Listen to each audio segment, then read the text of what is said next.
Hello, everyone, and welcome to our panel discussion today on Museums 2022, Current Topics and Future Vision.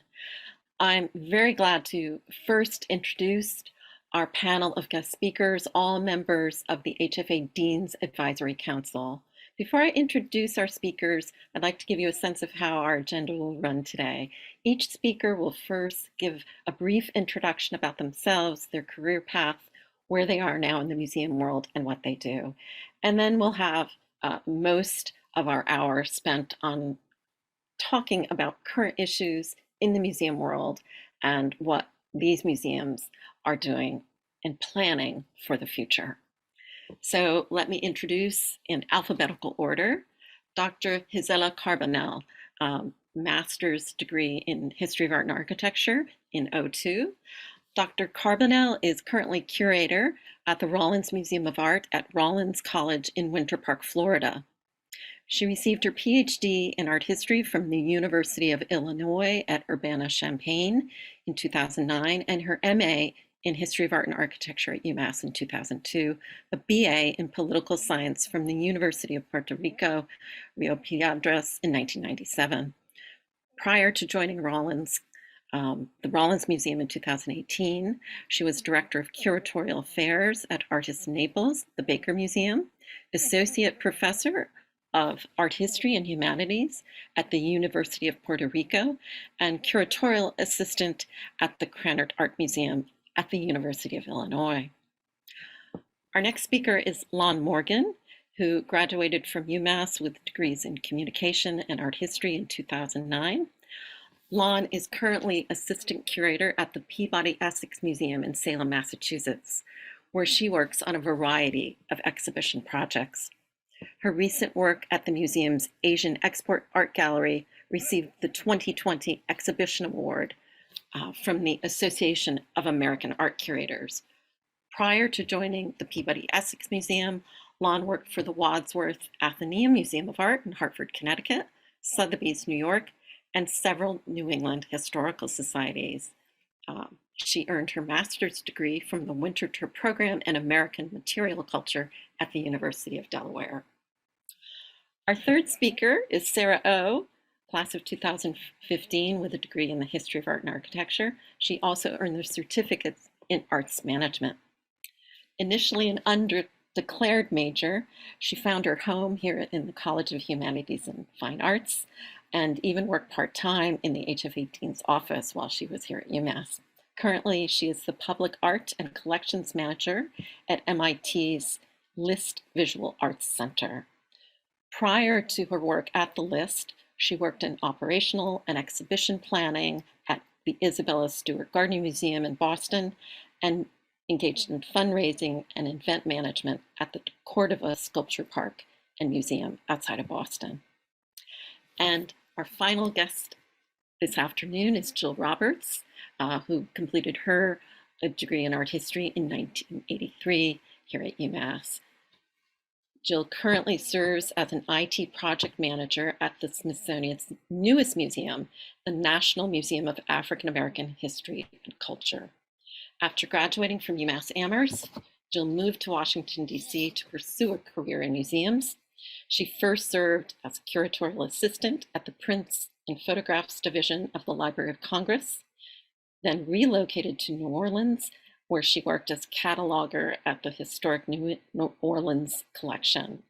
Returning to DC, she worked for several software companies as a project manager before landing her dream job, which she currently holds in Washington. So thank you, everyone. And I'm going to turn now to our guest speakers and ask them to, as I said, talk about their career path and their current work. So first on our list is Sarah O. So Sarah, if we can switch to you.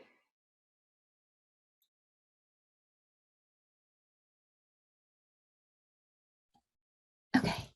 Hi, everyone. I'm Sarah. Nancy did a wonderful introduction for me, so thank you. Just to kind of talk about my career path. So when I went to UMass Amherst, I was undeclared. And I chose art history as my degree purely because I thought the subject was interesting. I took a general education course with Professor LaFollette and really enjoyed my class and experience there. Once I declared my major in sophomore year, I made it my goal to get an internship because I thought some practical experience would be beneficial for me. And I also wanted to get some more practical experience through these arts management courses. And some of my few first internships was at our Michelson's Gallery as their gallery assistant. And then I did some fundraising internships at Creative Time in New York and ICA Boston. So I would say through my internships, I was able to land my first job in development assistant, so in fundraising at De Cordova. And very quickly, I knew I didn't want to ask anyone for money. So I pivoted towards event planning. That's pretty essential for fundraising, such like gala or donor events. And then after 3 years there, I got my job at Isabel Stewart Gardner Museum, where it used my skills in logistical planning and holistic understanding of a museum to get a role in operations and event planning. And I was there for 2 years.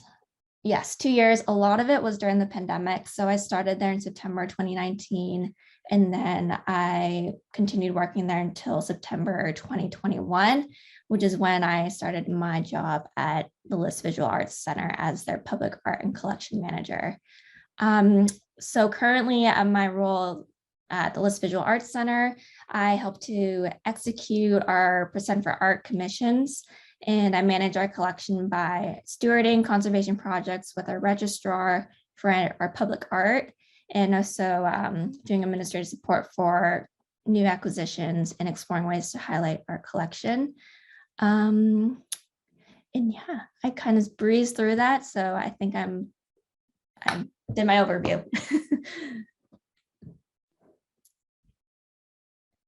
And should I pass it on to? Yes. So next will be Lon. And Lon, if you want to take a minute, I know you want to share a PowerPoint, so go for it. Thank you, Sarah. Okay. Hi, everyone. It's so nice to be here with you today. Bear with me for just a moment. Okay, I'm not going to put it in full presenter mode. This is the best I know how for now. So thank you, Nancy, for that excellent introduction. It really helps me boil this down a little bit. As Nancy said, after I graduated, I worked for Sotheby's New York for 3 years as an administrator in European furniture. I've worked with the Wadsworth Atheneum Museum of Art when I decided that I really wanted to pivot from the auction world to the museum world. I had a fellowship with the American decorative arts curator there, and she sort of introduced me to the field of American decorative art and material culture, and I decided there that that would be what I wanted to do. So from there, I went to the Winterthur program in American material culture at the University of Delaware. For anybody who is watching this and might be interested in that program, it is a wonderful program, and I'd be really happy to talk to any of you about it. And then after that, I came to the Peabody Essex Museum, where I'm an assistant curator, which I'll talk about in a little bit. So for the benefit of the many students who are watching here, I have just kind of put a little screenshot of my CV. The title is a little different now. I'm just assistant curator, no exhibitions and research. But I know this is what you see when you look at my CV, and when you see my bio. It looks like a series of prestigious institutions and a pretty straightforward trajectory. But I just want you to know that that there has been a lot of different things in between here. There have been a lot of part-time jobs to support this work. A lot of pivots, a lot of volunteer work and contract work at museums. This isn't even everything. And of course, along the way, these have been a part of my resume, and for all future employers, I have leveraged all of these things and talked about how all of them have helped me to get where I am today. But I just use this as a little bit of a reminder that when you're looking at somebody's resume who's sort of already in the field, remember that there's a lot of work that went in behind it. There's a lot of behind the scenes that you might not be seeing. And I'm saying this because I talk to a lot of students who I find sometimes are a little bit intimidated if they're not kind of hitting what they think is the perfect trajectory. There are many paths to the museum world, and I'd be happy to talk to any of you about them in more detail. So anyway, I'm now an assistant curator at the Peabody Essex Museum in Salem. We have a little bit of a unique structure here where we have one lead curator for each collection area. So for example, for American art, there's one lead curator, and then the assistant curators and associate curators sort of support a few collections. So we work across departments, and that's very intentional at our museum because we're very much about sort of cross-pollinating and collaborative work here and not siloing our collections. So since I came here about 4.5 years ago now, I've worked on a series of exhibitions and reinstallations. The first thing I did was this Asian Export Art Gallery, which you see here. I worked on our new South Asian galleries, which are historic Indian and contemporary Indian art.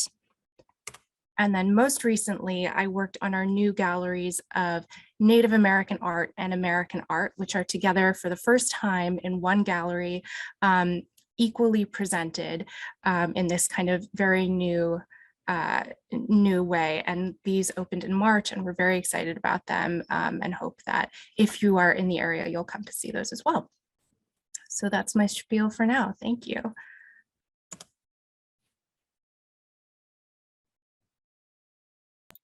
Wonderful. Thank you, Lon. And Jill, would you like to tell us about your work next? Thank you. Hi, everybody. My name is Jill Roberts. I got a BA in art history way back in 1983, so I'm the old timer of the group. I'm pictured here by day of graduation from UMass in May of '83 with my favorite professor, Jean-Pierre Berwald, who is a professor of French. He's now a professor emeritus. He was the lead of my semester abroad in France, and we became good friends. And so I was nostalgic and looking through pictures, so I thought I would show a little shot of me way back when I had very curly hair and a lot younger. So it was a happy day. So from there, I started, I had a BA in art history and a minor in classics. I quickly left Amherst for Washington, D.C., where I had a internship at the Prints and Photographs division, working with the curator of prints. It was a great gig that I kept pretty much for about 1.5 years. Speaking to I can't remember if it was Sarah or Lon's point that you have to do a lot of volunteer to finally get hired. And I was hired by the Library of Congress, Prints and Photographs, for a couple of years. It was like a temporary position, but I got to work on several publications with my curator. It was terrific. I headed down to New Orleans, where I had a connection through my boss in DC for a job at the Historic New Orleans Collection. I worked there for about 3 or 4 years. I left the workforce when I had my first child. Not saying I recommend this to anybody, but I literally stopped working for a paycheck for 20 years. I had 3 kids. We moved abroad for 16 years. And so it's there that I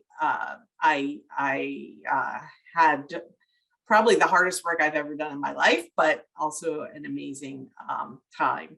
I came back to DC in 2010, and I had to kind of get a career and a life back together. And I happened to get a job with a software company, and always loved tech and all the new things that were coming out. And I started doing some business development for a mobile app company. Found another job at a software development company in DC that eventually got the contract for the National Museum of African American History and Culture's first mobile app. I was the project manager for that, built some relationships with people at the museum, got hired as a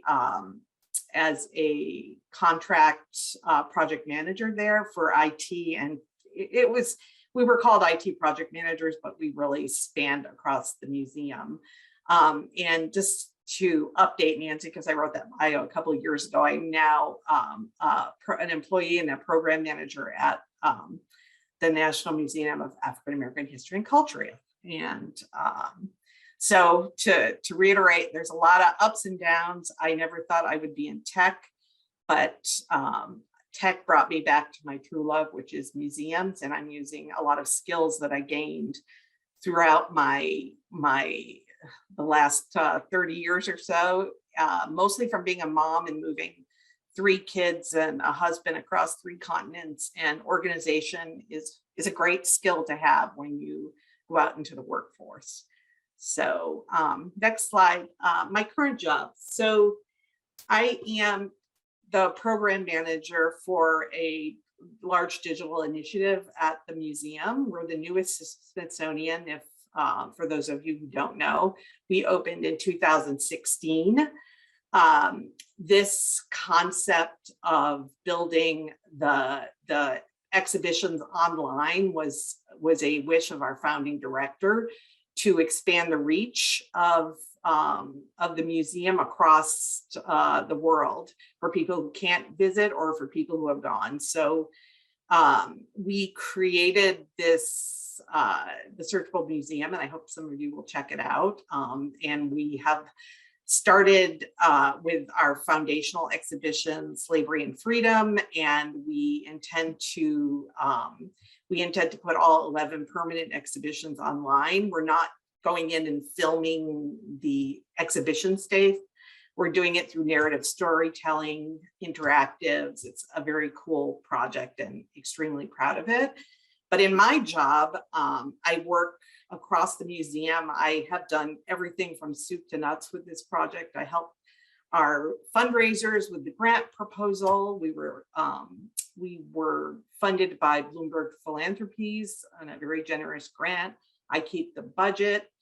I helped bring in the software and design vendors. That was a really complicated process to interview, put out an RFP. I've helped with staff hiring. I write grant reports. I create project plans and charters, and I am the product owner with the development team. So this is what I've been doing the last 2 years. We launched in November of last year of 2021. We did this all through COVID from our homes. It was an amazing experience. My role is going to transition a little bit from so much hands-on of the nitty-gritty to really building out the program and making sure it's a big success. And then last slide is from he had a reception at the museum, and the Black Panther costume was on view. And it's just one of the cool things about working in a museum with all this amazing content and objects, and just fun photo. So thank you. And I will stop sharing my screen and pass to Gisela.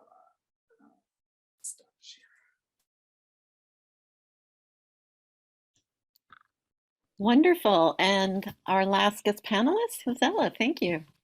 Hi, everyone. It's such an honor to be part of this panel with such amazing colleagues and friends. And I will share my screen. I have a PowerPoint to guide me through what I would like to share with you today. Good. So I titled this presentation, "This Future is Different." Notes from the Rollins Museum of Art, which is where I work now, because anything I feel that we had defined as museum work and thoughts about the future of museums, of course, changed in the last couple of years, I think, for most of us. So I'm going to share my trajectory and some thoughts about see if I can advance here, some thoughts about where we are, at least in my own experience in my museum, and how we are thinking of the future. So you should be seeing the slide with my the path of my education. As Nancy mentioned in the introduction, I have a BA in political science. So for students who are joining this webinar, if you're thinking about interdisciplinarity, I think a career in museums is a great platform to address and examine cultural and visual production from different perspectives and different points of view. For me, my undergraduate degree in political science has been an amazing way to prepare me to look at works of art in a larger context and to consider issues of some of the issues that I work currently with in my museum in terms of political history or social justice, even though at the time when I did my BA, I didn't know that, right? So as I think Lan was saying, some of us don't have a straight path, right? So for me, it was political science and then making a decision, do I go into graduate school to become a political scientist, or do I go into graduate school for art history? And so then I went into the art history program at UMass for the master's, which prepared me and helped me to set that foundation that I did not have, because I had not been an art history student as an undergrad. And then from there, I went to University of Illinois for my PhD in art history, and I focused on 20th century arts. I'm a modernist by training. In terms of work, again, this is a list that looks very straightforward. I don't have the red notations and arrows that were shown before, but there's a lot in between each of these also, especially early on after graduate school. You know, I worked as an instructor at a community college in Massachusetts. And then I had a wonderful experience as a curatorial assistant in the doctoral program, which opened my eyes to the world of museums as a possibility, as a possible career. I went into teaching, as many of us do when you're trained to do your PhD and find a teaching job. And I did that for almost 9-10 years. And then decided to go back into museum careers. And so I have been currently in my position at the Rollins Museum of Art for almost 4 years. So that's what I'm going to focus on today, is just to share with you very briefly some of the current areas of focus that we have identified in museums, and and how I apply my curatorial practice to address them in everyday practice, right? So of course, diversifying our collections, but also diversifying our boards and leadership positions. We tend to focus so much on showing diverse artists and talking about diversity, but we do need positions of leadership that are also occupied by people who are, or assumed by people who are from diverse backgrounds. Thinking of our museum as a hub for our communities, think of inclusive practices at all levels. Having a voice in contemporary discourse through the programs that we offer, the exhibitions that we organize, and also creating opportunities for participation. Those have been some of our guiding principles. These are aligned, and I thank our director, Dr. Anna Heller, for sharing all this information with me. The information or the results of the culture track survey that showed, and here's one slide of these 4 areas of interest for people in the arts or interested in the arts to focus on as we think about museums moving forward. Access and new experiences, equity and social change, more and different kinds of people, and more community oriented. And these are broken down here, and I'm not going to go into detail into the percentages, but you can learn more about those culture track survey online. But this has been an interesting way to sort of outline what are some of the areas that we want to focus on in our work, so that what we are doing is aligned with and corresponds with the needs of our communities, our audiences, and our potential new constituencies that we may not be yet reaching to the potential we may be.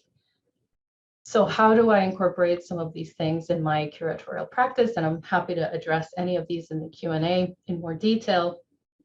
For me, it has been about creating transhistorical dialogues in the installation of the permanent collection. We have a collection that includes about 6,000 objects and very strong in contemporary art, but we also have earlier historical pieces that I have been able to incorporate and integrate in exhibitions that are thematic and that I pulled from, as you see here, we have examples of works by contemporary artists in dialogue in the galleries with things from the 18th, 19th century. Thinking about thought-provoking juxtapositions in the galleries, sometimes those are explained through very detailed labels, other times they are left for the viewer to kind of connect the dots and hopefully be inspired and to think about some of the themes and the issues that are addressed through a critical lens. Also, I have been working on a series of exhibitions or editions of the same exhibition to highlight recent acquisitions.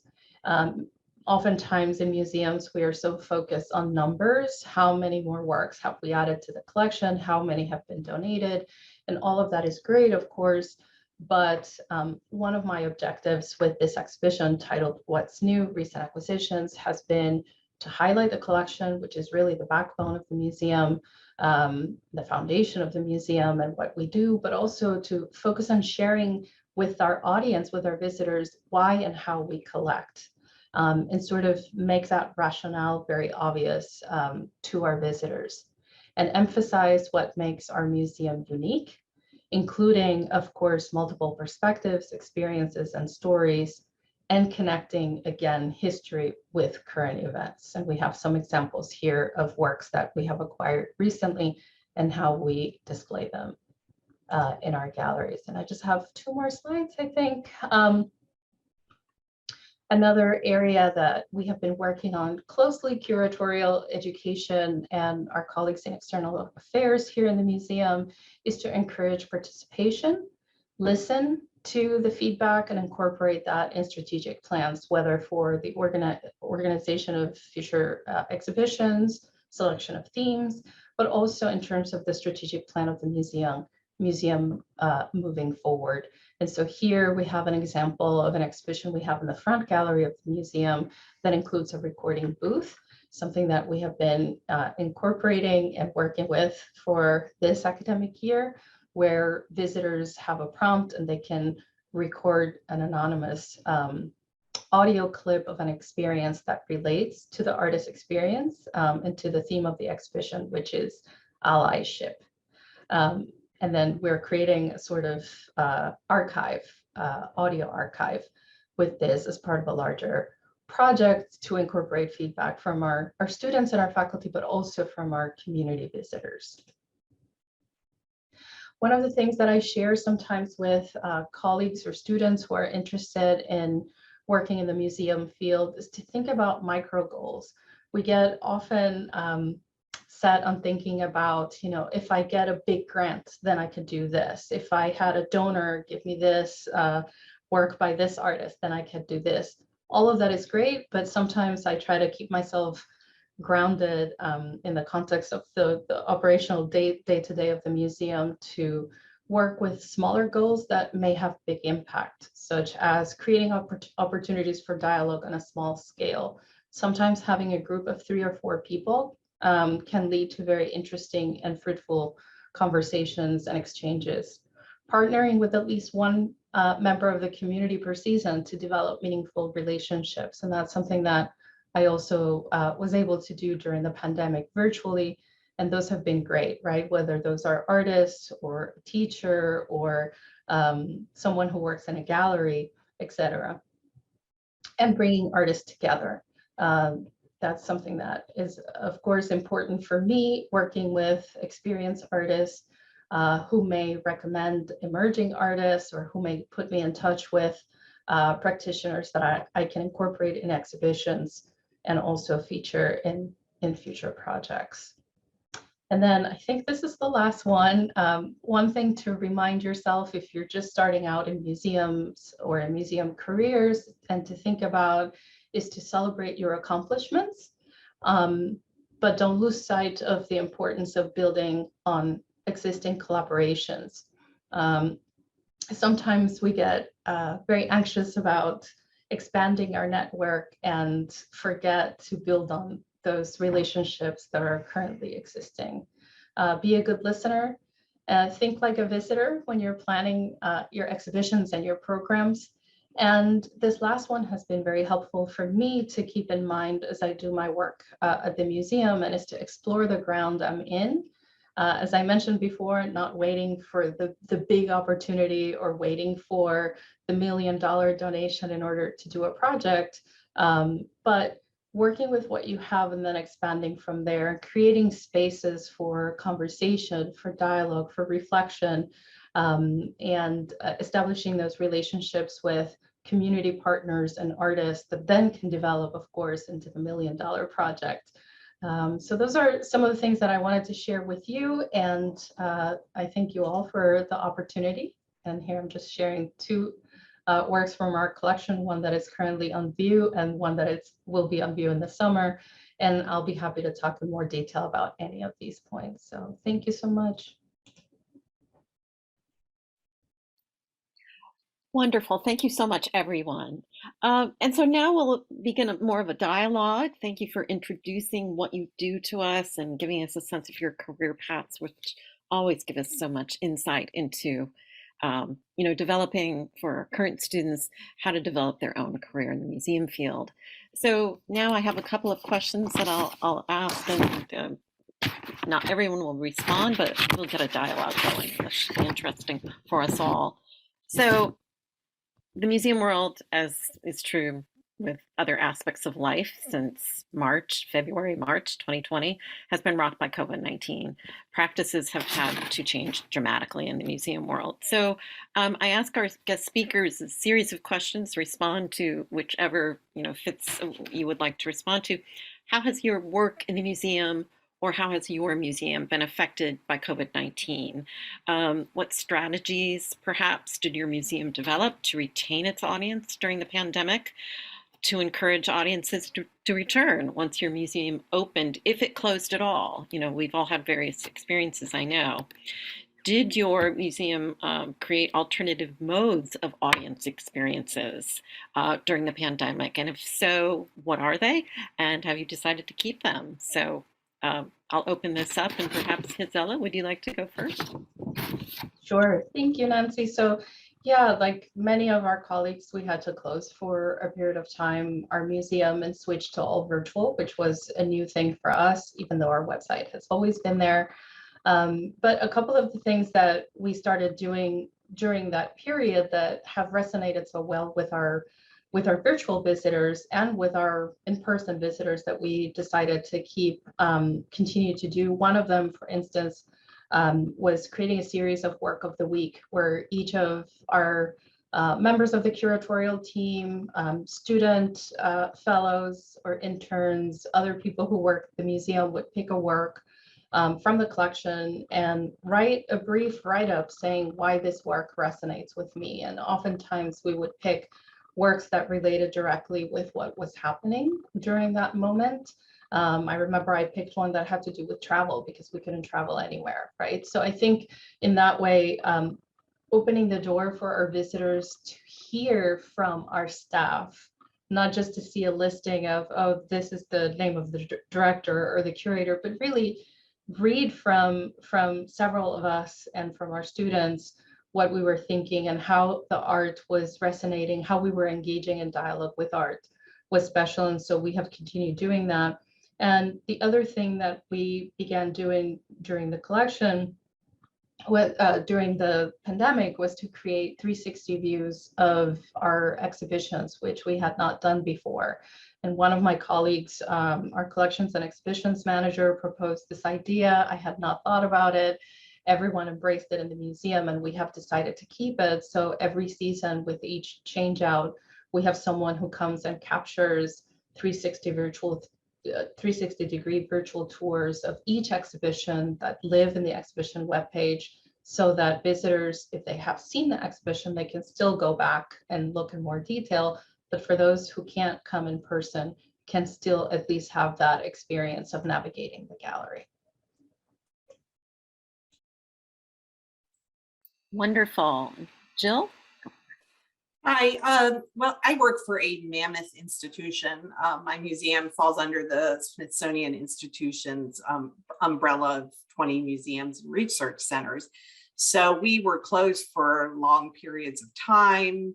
When we reopened the first time, we were at very, very small capacity. It was pre-vaccine. It was kind of in between Delta and the first go round. So, and then since then we've closed and reopened, and things keep moving and shifting all the time. And our museum has tried really hard to react to that. In one of my previous roles at the museum, I created and helped run a museum visitation and data analytics working group. I still do that kind of as a little side job. It's a little side hustle that I enjoy doing still. It's not part of my normal duties. So we have 140 members from actually across the country, but most in the DC, Maryland, and Virginia areas. And during the pandemic, this group became essential because lots of our members work in museum operations, visitor services, all the things that are public facing. And we would meet monthly and discuss all the topics of the day. And it was fascinating. It's not my my area in the museum, but I listened to every single meeting. And it was, I said earlier, it was like a therapy session because people on the front line were very traumatized, and a lot of people had to go back to work. Some people couldn't go back to work, and we talked about everything from mask protocols, microphones, social distancing, temperature taking, you name it. We talked about it. So, but I think that these were all issues that every museum was coping with during, if you lived in a place that things were closed down. I mean, I think it was different in other parts of the country, but in this area, everything was shut down. Yeah, so I think that we also at the Smithsonian closed several museums during Omicron because we didn't have the staff to, and by the staff, I'm not talking about the curators or the digital exhibition people, or it was the fundamental folks that greet people at the door, protect the museum. There were so many people out sick, we had to close floors of the museum. We closed entire museums. So it's really, it's really been a balancing act. And, the museum operations is a huge area for folks if you're interested in things other than curatorial work.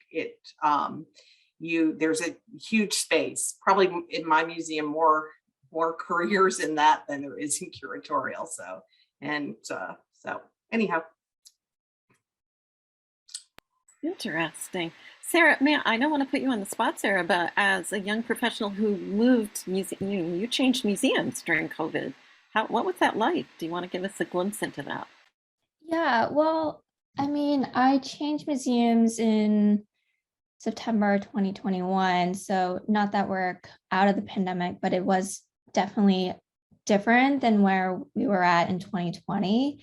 And I think generally too, we were coming out of like vaccines being available and things being more relaxed.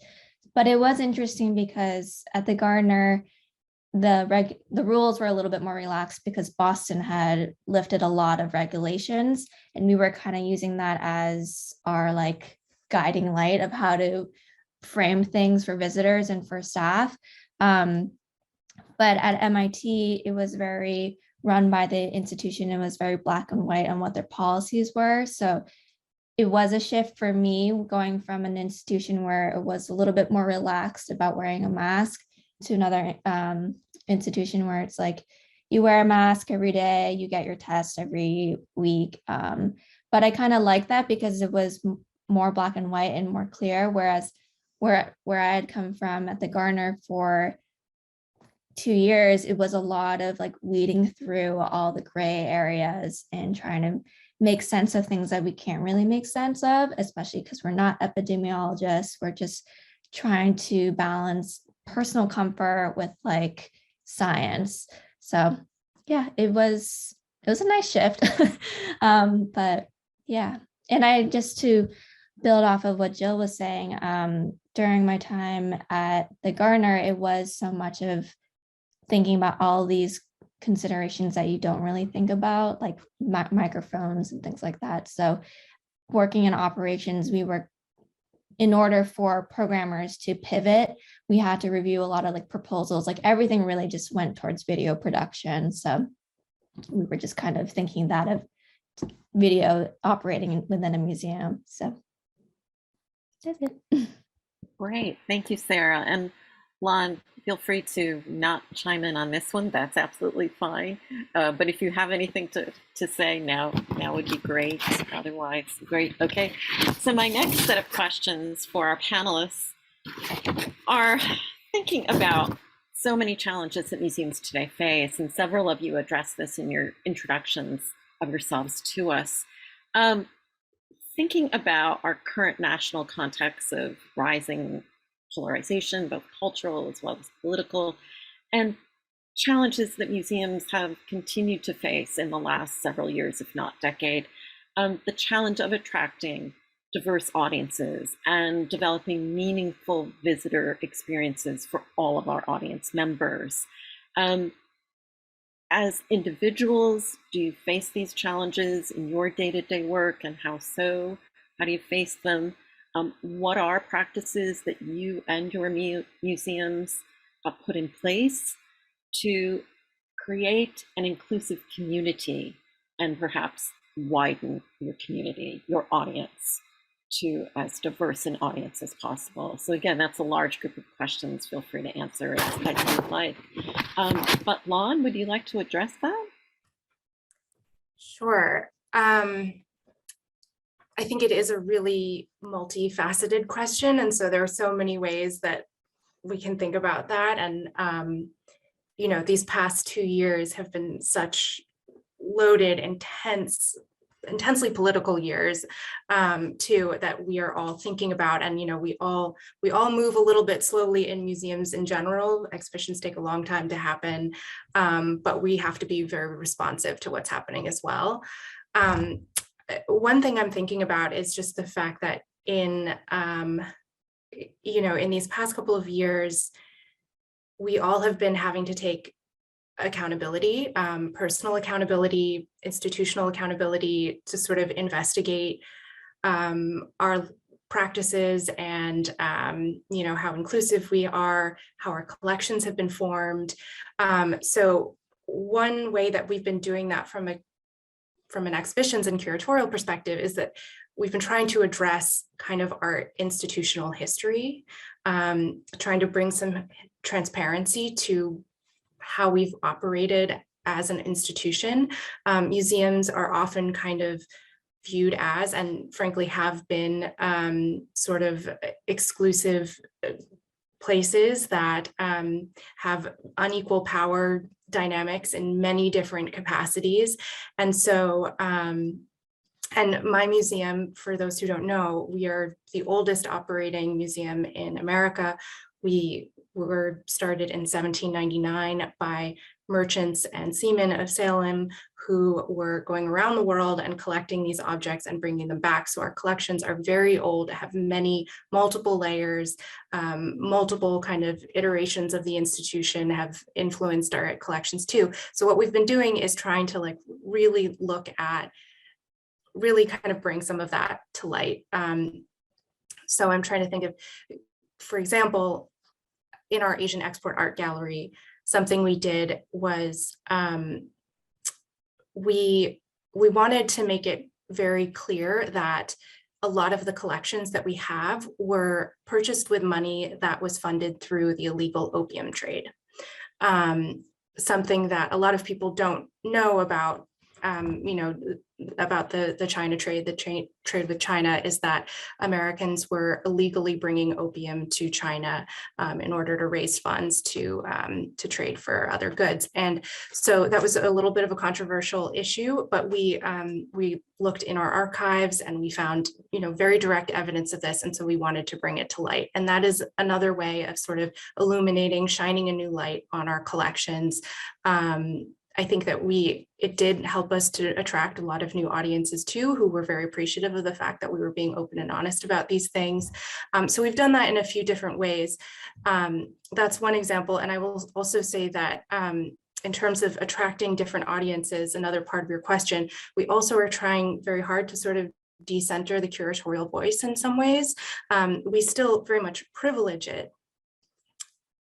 But we are inviting other people to contribute to our label copy and to advising on our exhibitions as well. I see there's a note to keep going, so I'm gonna give others a chance. Great, thank you, Lon. Thank you very much. And Gisela, did you want to add to that? Yeah, I think it's so interesting to hear how other museums have been addressing some of these issues. For us, because we are part of an academic institution and we are part of a small liberal arts college, I feel we have perhaps a wider platform, at least internally, to explore topics because everything that we do, every exhibition, program, even acquisitions, we try to align with our curriculum. And so during this time, what professors were discussing in their classrooms, what they were talking about with their students, we wanted to reflect in the museum as well, so that the museum could be a tool for teaching even those very current timely issues. And so here at Rollins, we have something called the Rollins College Conference, which is a course that first-year students take, where each year they address a different theme. We had an exhibition planned that we decided not to go through, and then give that gallery to that theme. This year it's activism and allyship, where we work collaboratively with faculty to have works in that exhibition that address those specific issues, and so that we could have those conversations with faculty and students in a class setting, but also with our community. We do that. We try to integrate things, especially in the permanent collection exhibitions. We have a little bit more flexibility if we need to add something.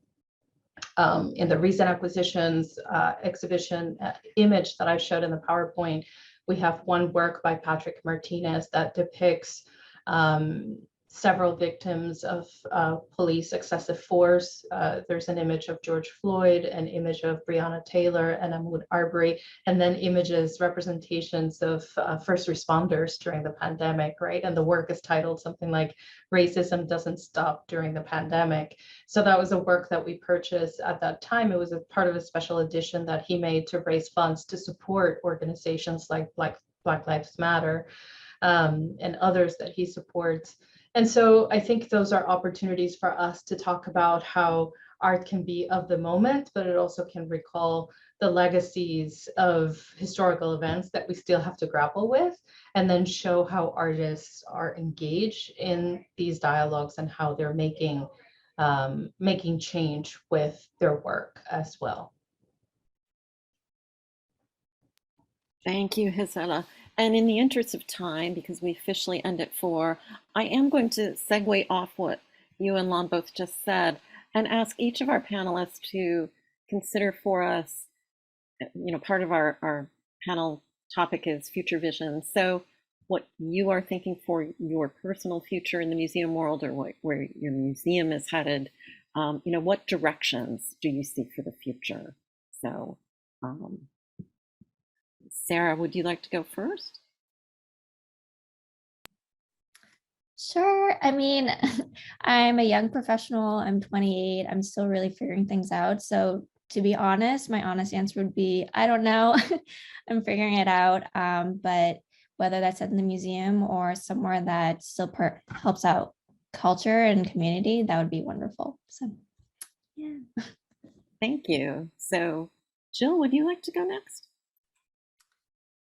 Sure. I'm at the other I'm at the other spectrum of my career.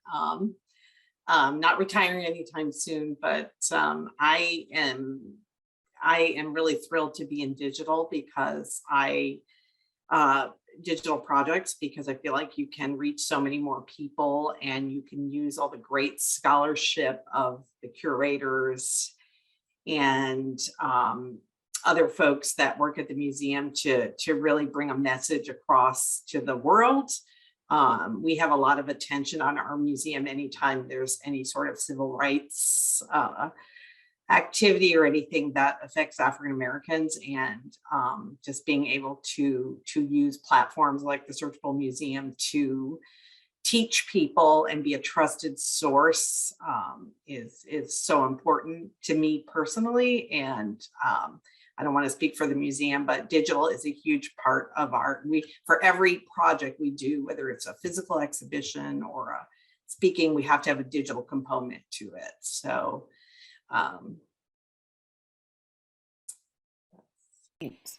and Lon or Gisela, I'm not sure. Lon? I want to give an answer that's a little bit out of left field, but just to address a different sort of side of things, because we have so many students listening.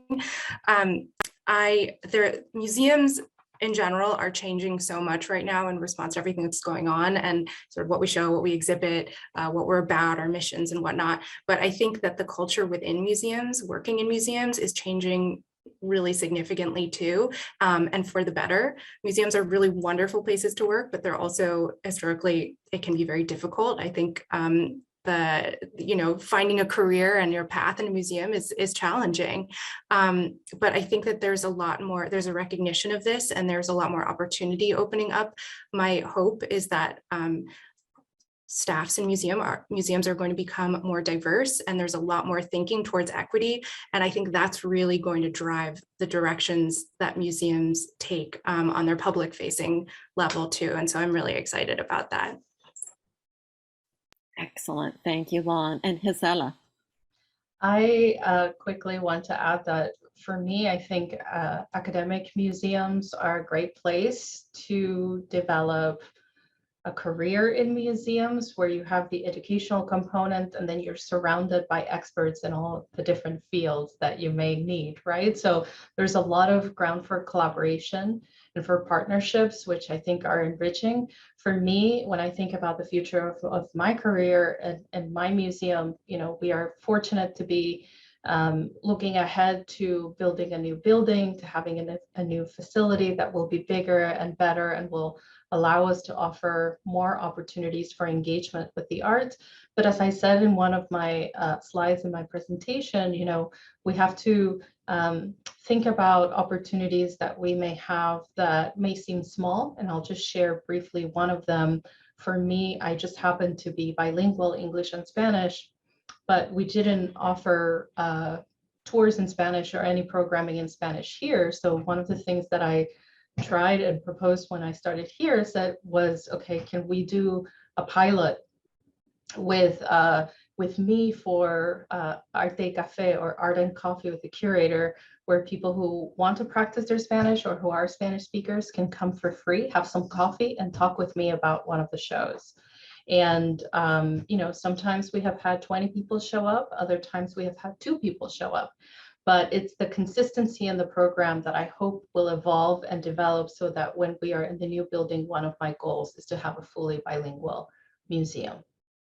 So this is like a pilot program that has been great for us to be able to welcome friends from our community who may not frequent the museum, may not visit the museum before, and now they want to come because they can speak Spanish, they get to meet the curator in person. And so it's providing a very personal an intimate experience for a small group of people that I hope will evolve and develop into a fully bilingual museum in the near future. Thank you for sharing that with us, Josella. It's so critically important. Oh, Jill. I just wanted to when I was thinking about diverse audience and diverse staff members, I mean, something that we tried to do at our museum is to offer internships to students every summer that are paid. That it creates such a wider field of candidates. I know that's not possible for every museum, but if with any money that we have, that's, you know, we target it for internships and paid ones, and that way the playing field's level to have more diverse candidates and people that can be exposed to this kind of work. So just, I promised my colleagues that I would bring that up because it's a huge priority for our museum. Excellent. Thank you, Jill, for bringing that up. That's critically important. Paid internships, which, as you say, allows more candidates to feel, yes, I can complete that internship, and then, you know, engage in thinking about a career in the museum world. So our time is officially up, but for anyone, and people are leaving, but I'm still going to stick around and ask you one more question.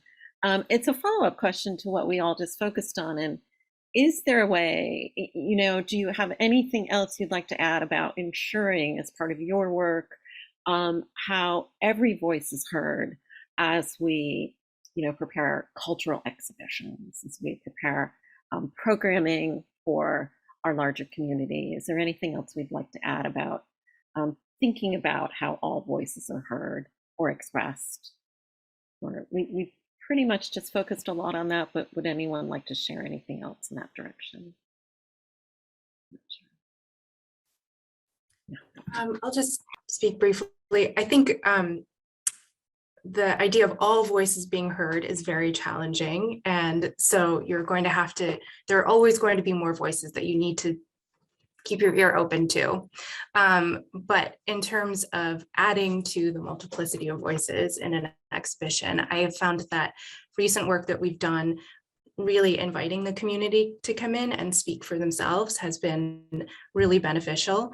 I was starting to talk a little bit before about how we invite community advisors, which, you know, we try as best as we can to be experts on the subjects we're speaking about, but in many cases you need to go right to the sources, and giving people a platform to speak for themselves, not just from a curatorial voice, is really important. So I think as much as you can to bring other people in and really give them the chance to speak for themselves is important. Wonderful, thank you. And we had one more question that someone has submitted, and then I think we'll end. And this is a complete non sequitur. I apologize, because we've just been talking about issues in the museum world that are so critically important, but your lives as individuals are important as well. So I think museum work can be all-consuming. I know how many nights and weekends you have all worked aside from the regular Monday through Friday. So how do you, and Jill, you talked about it a bit in your introduction of yourself to us, how do you all maintain that work-life balance? Is it possible in the museum field to do so? So that's a question from one of our guests. Would anyone like to? Jill, go for it. Since we've started working from home, and I am still working from home, we're starting to go back one day a week because we're the federal government. We're Smithsonian, but part of the federal government. We've been able to be a little bit slower. So work-life balance since COVID has been hard because my desk is right there. I see emails all the time. This project, when we launched it in November, was just all consuming for the last few months.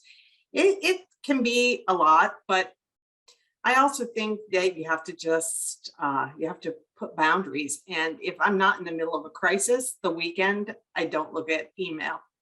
maybe I have that luxury, but I try to really, they come over my phone and might look at them, but I don't try not to work. I mean, that's kind of a rule. That didn't happen during the launch of the project, but I really was religious about that. I don't have any kids at home anymore. I feel like it's in some ways working from home is easier and I work more, but I don't know if I have any big words of wisdom other than set some boundaries if you can. It's important. Would anyone like to follow up on that? Yeah, Gisela. Yes, I think also because we are, especially in curatorial, and I'm sure this is true for people in different areas of museums, maybe, I don't know, development or in other areas that are, so much of our work is dependent on our relationships that we establish and nurture and things that we share outside of work hours, right? Going to a local artist opening, going to see a colleague who is a curator at another museum and supporting them, but also being connected on social media. I find that a lot of times, if you turn to social media for a little bit of Saturday, just wanting to get away, but then you're connected with, artists, other curators, critics, so it feels like work. So I think setting some boundaries to disconnect from the digital world. I feel like we had such an overload during the pandemic of virtual programs and virtual experiences and connecting with family and friends that way, that sometimes setting those boundaries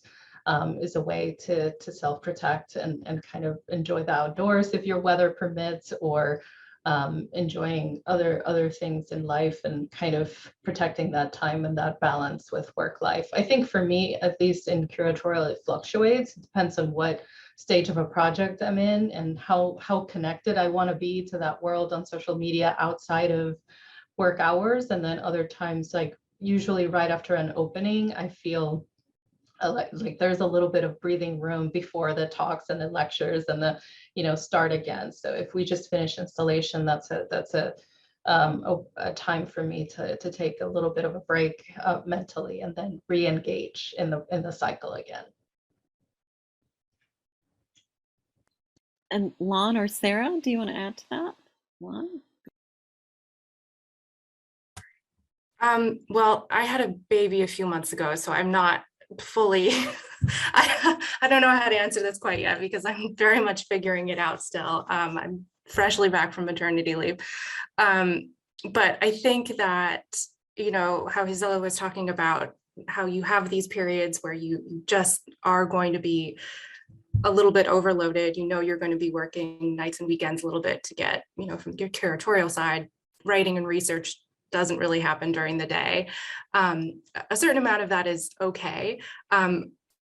Honestly, something that I tell students when we're having sort of informational interviews is that, that a certain amount of that is okay and expected, but you also have to just be aware of how much is being asked of you too, and to put boundaries up for yourself and to protect your time and sort of be aware of if you're in a healthy if you have a healthy workload, and because those boundaries can very easily get pushed over. So you do have to, again, as everybody has been talking about, set those boundaries.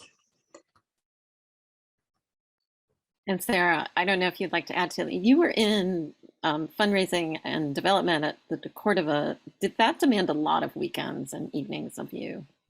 Yeah, it definitely did, but you kind of always knew which dates that would be, and you knew your expectations. And I agree with what everyone was saying. Boundaries is really important, and yeah.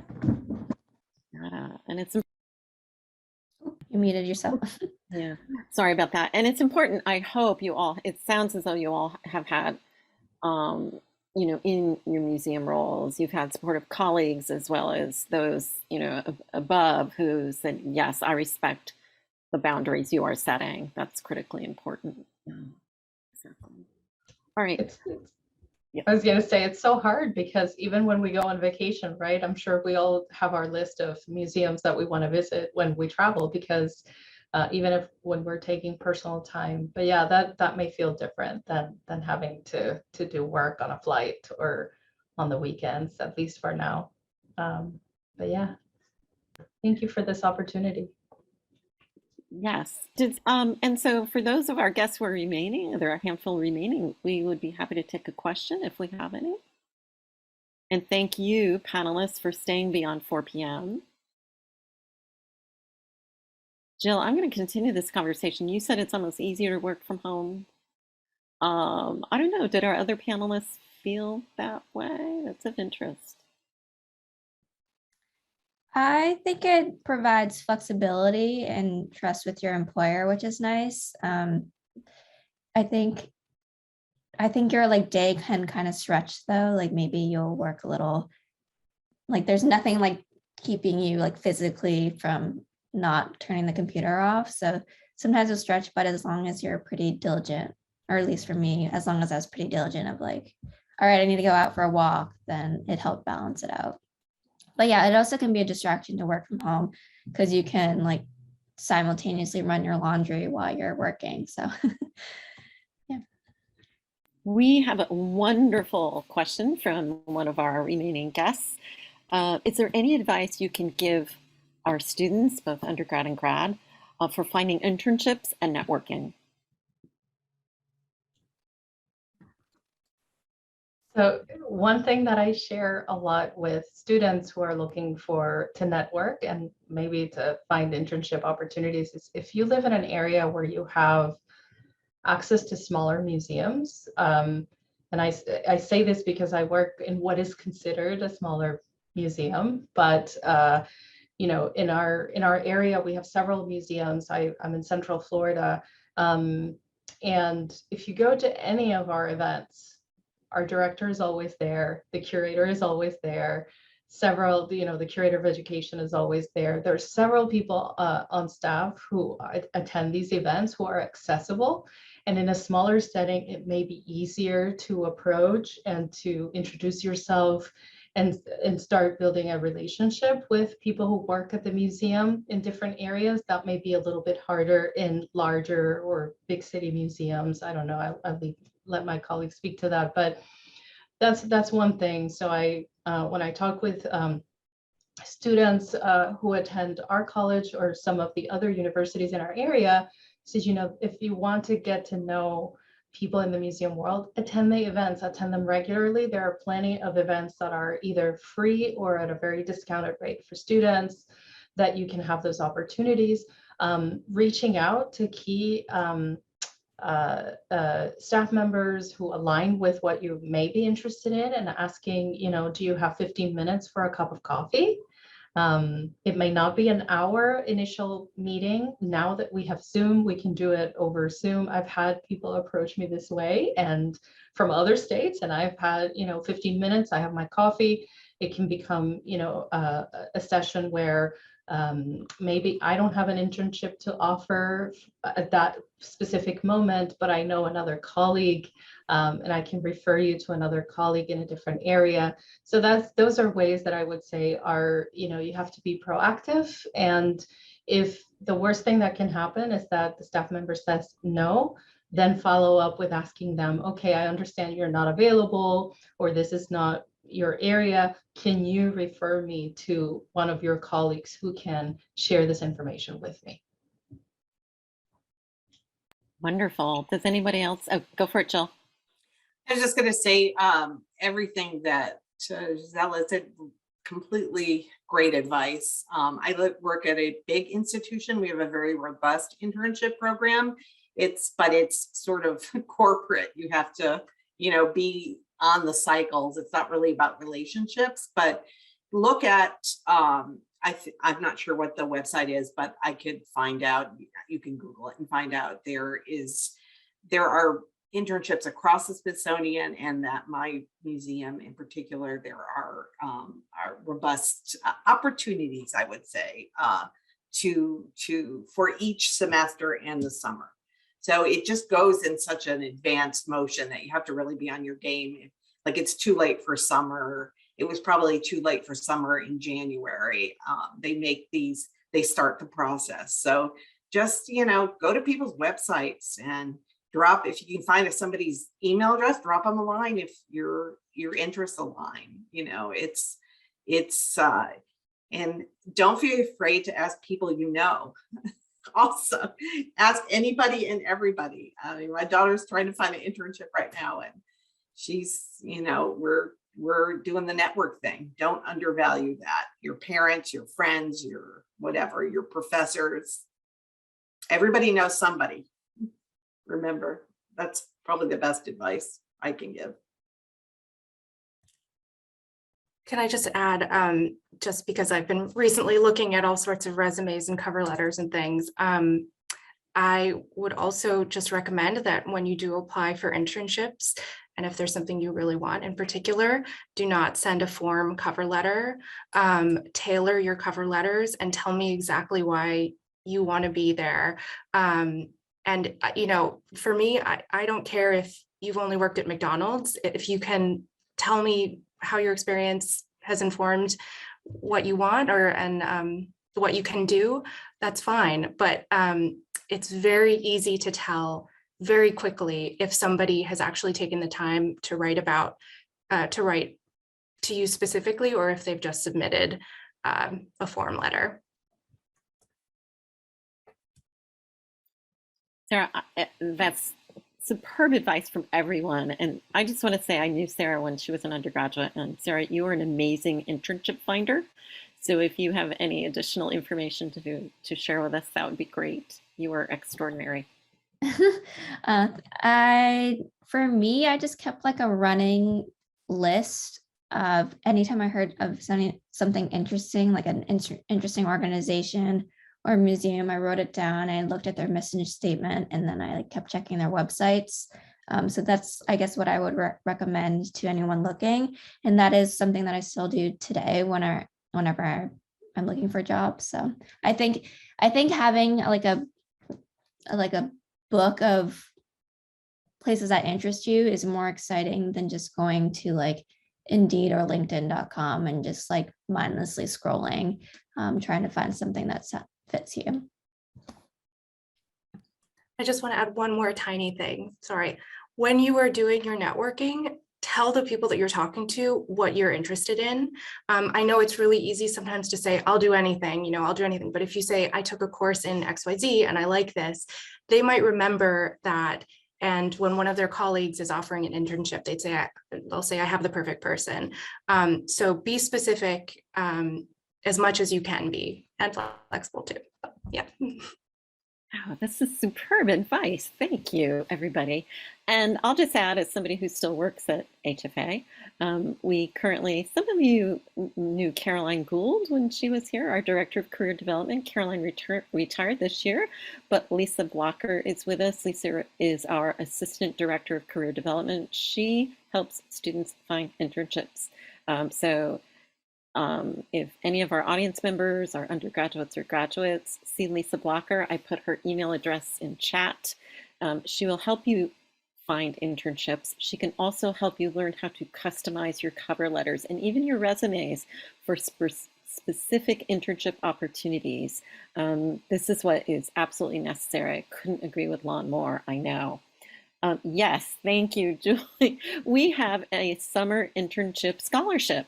It's open right now. Applications to our HFA students it's open right now. So even if you are applying for a paid internship and maybe housing costs in DC are going to mean you can't do it, apply for summer funding. Also, some of our HFA departments offer summer internship assistance as well. And I know that's history offers a great deal of funding, art history. Not every department does, but check and see if your HFA department offers summer enrichment funds to help you engage in your summer internship. Another great thing that's happening is that a lot of museums during COVID had to turn internships into remote opportunities. Some museums are keeping them. So, perhaps you would be able to do an internship with a museum in Chicago during the academic year. So if the Art Institute of Chicago interests you, check out their website, see what they're offering. And also, great, and internship applications for our college Internship Scholarship Fund are due May 2nd. So please apply. And I would also say, what was I going to say? Brain drain. I apologize, late in the afternoon. But informational interviews, what Gisela described is what we often call an informational interview, about 15 minutes asking someone. You can do a cold email and reach out. It's scary, but it's effective. And ask if a professional in the field has 15 minutes to share with you to find out more about what they do. And they often say yes. And so that's a wonderful way to find out about different opportunities in the field. So this was great. Excellent. Thank you, everyone. So I want to thank all of our panelists, all of our guests who remain with us. Thank you, panelists, for this wonderful opportunity to share who you are, the work you do, the work you're planning to do, and to offer us some really, really superb advice for our students here on campus. Thank you so much to each of you. This is great. Thank you. Thank you. Thank you. True. Thank you.